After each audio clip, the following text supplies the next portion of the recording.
देखिए, प्रादेशिक भूगोल के इस वीडियो लेक्चर में आज हम समझने वाले हैं एक स्तरीय नियोजन और बहुस्तरीय नियोजन को।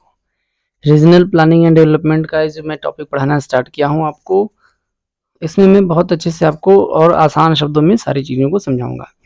देखिए, सिंगल लेवल प्लानिंग और मल्टी लेवल प्लानिंग क्या होता है? एक स्तरीय नियोजन और बहुस्तरीय नियोजनों को हम लोग समझने वाले हैं। ठीक है, तो आइए सबसे पहले समझेंगे एक स्तरीय नियोजन को।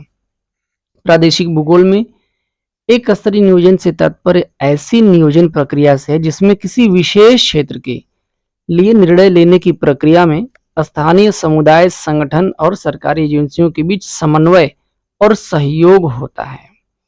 यानी कि एक स्तरीय नियोजन क्या होता है? एक ऐसी नियोजन प्रक्रिया होती है जिसमें किसी विशेष क्षेत्र के लिए, ठीक है, स्पेशल रीजन के लिए निर्णय लेने की प्रक्रिया, यानी कि वहाँ पर किस प्रकार का विकास करना है, किस प्रकार का डेवलपमेंट करना है, इन सारी चीज़ों में वहाँ के स्थानीय समुदायों का, वहाँ के कुछ जो एनजीओ होंगे, संगठन होंगे और सरकारी एजेंसियाँ होंगी, उनके बीच समन्वय और सहयोग से वहाँ का नियोजन किया जाएगा। यानी कि एक स्तरीय नियोजन में वहाँ वहाँ से जुड़े हुए, वहाँ स्थित सभी लोगों की सहायता ली जाएगी और उनके बीच में समन्वय स्थापित करके वहाँ का नियोजन, यानी कि वहाँ का डेवलपमेंट किया जाता है। इस प्रकार के नियोजन में क्षेत्र की विशिष्ट आवश्यकताओं, संसाधनों और समस्याओं को ध्यान में रखकर विकास की योजना बनाई जाती है। यानी कि उस पर्टिकुलर क्षेत्र के लिए उसकी क्या आवश्यकताएं हैं, वहां पर क्या क्या संसाधन मौजूद हैं और वहां की समस्याएं क्या हैं, उसको ध्यान में रख करके योजना को बनाया जाएगा। यह नियोजन स्थानीय स्तर पर होता है, यानी कि लोकल लेवल पर होता है, जहां स्थानीय लोगों की भागीदारी और सहभागिता होती है। यानी कि एक स्तरीय नियोजन में, सिंगल लेवल प्लानिंग में स्थानीय लोग भी शामिल किए जाते हैं। अब आइए इनका उद्देश्य देख लेते हैं कि एक स्तरीय नियोजन के मुख्य उद्देश्य क्या हैं।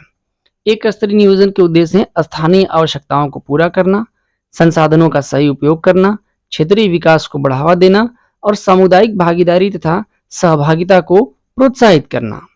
यह नियोजन प्रक्रिया एक प्रादेशिक भूगोल में महत्वपूर्ण है क्योंकि यह क्षेत्रीय विकास को, नोट कर लीजिएगा, क्षेत्रीय विकास को बढ़ावा देने और स्थानीय समुदाय की आवश्यकताओं को पूरा करने में मदद करती है। ठीक है, अब आगे हम बात करेंगे। देखिए, एक स्तरीय नियोजन के मुख्य उद्देश्यों को मैं फिर से बता देता हूँ। स्थानीय आवश्यकताओं को पूरा करना, जो वहाँ की लोकल नीड्स हैं उनको पूरा करना, रिसोर्सेज का सही यूटिलाइजेशन करना और लोकेलिटी को, लोकल डेवलपमेंट को, क्षेत्रीय विकास को बढ़ावा देना और इसके साथ साथ सामुदायिक भागीदारी और सहभागिता को प्रोत्साहित करना इसमें शामिल है। आगे अब हम बात करेंगे मल्टी लेवल प्लानिंग की, यानी कि बहुस्तरीय नियोजन की। बहुस्तरीय नियोजन एक ऐसा नियोजन है जिसमें विभिन्न स्तरों पर निर्णय लेने की प्रक्रिया शामिल होती है, जैसे कि राष्ट्रीय स्तर, राज्य स्तर, जिला स्तर और स्थानीय स्तर। इस प्रकार के नियोजन में प्रत्येक स्तर पर निर्णय लेने की प्रक्रिया में समन्वय और सहयोग होता है ताकि विकास की योजनाएं बनाई जा सकें जो विभिन्न स्तरों पर लागू हों। यानी कि निर्णय लेने की प्रक्रिया में प्रत्येक स्तर पर समन्वय और सहयोग स्थापित किया जाएगा, क्योंकि मल्टी लेवल प्लानिंग को मल्टी लेवल पर, यानी कि कई स्तरों पर लागू किया जाता है। जैसे राज्य स्तर पर भी चलेगा, जैसे हमारा प्यारा भारत है, ठीक है, भारत का एक स्टेट है यूपी, यूपी का कोई एक स्टेट है, जैसे मान लीजिए कि वीएनएस है बनारस, और इसका कोई पंचायत है, जैसे मान लीजिए यहाँ का कोई लोकल एरिया है। तो मल्टी लेवल प्लानिंग में एक ऐसी प्लानिंग बनाई जाएगी जो पूरे भारत में चल रही है, विशेष रूप से यूपी में चल रही है, यूपी में विशेषतः वाराणसी में चल रही है, और वाराणसी से भी अगर हम और छोटे लेवल बात करें तो किसी लोकल लेवल पर, यानी कि स्थानीय स्तर पर चल रही है।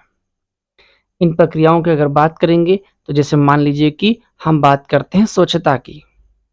अगर हम बात करें स्वच्छता की, तो स्वच्छता के लिए कोई योजना बनाई गई जो मल्टी लेवल है, तो पूरे भारत में लागू हो जाएगी। भारत में लागू होगी तो भारत के हर एक स्टेट में, हर एक जिले में और लोकल लेवल पर भी वो लागू होगी। ठीक है, वो अलग अलग लागू नहीं किया जाएगा, हर स्तर पर वो योजना चलेगी। इनके मुख्य उद्देश्यों को अगर हम देखेंगे तो विकास की योजनाओं को एकीकृत करना, संसाधनों का सही उपयोग करना, विभिन्न स्तरों पर समन्वय और सहयोग बढ़ाना, स्थानीय आवश्यकताओं को पूरा करना, राष्ट्रीय और राज्य स्तरीय नीतियों को लागू करना है। इनके लाभ को अगर हम देखें तो विकास की योजनाओं में एकता, संसाधनों का सही उपयोग, स्थानीय समुदाय की भागीदारी, विभिन्न स्तरों पर समन्वय और सहयोग।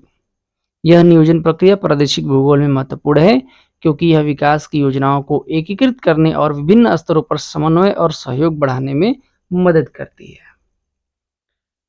ठीक है, तो ये दोनों बातें हमने आपको बता दी हैं, बहुस्तरीय नियोजन, मल्टी लेवल प्लानिंग और सिंगल लेवल प्लानिंग। अगर आप चैनल पर पहली बार आए हैं तो हमारे चैनल को सब्सक्राइब ज़रूर करिएगा।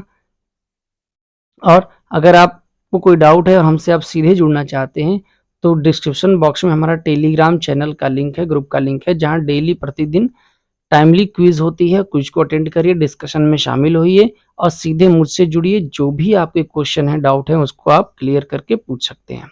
इसके अलावा अगर आपको अन्य और भी तरीके से किसी टॉपिक की व्याख्या चाहिए, उसका एक्सप्लेनेशन चाहिए, तो आप जो है कि कमेंट करके बता सकते हैं। धन्यवाद।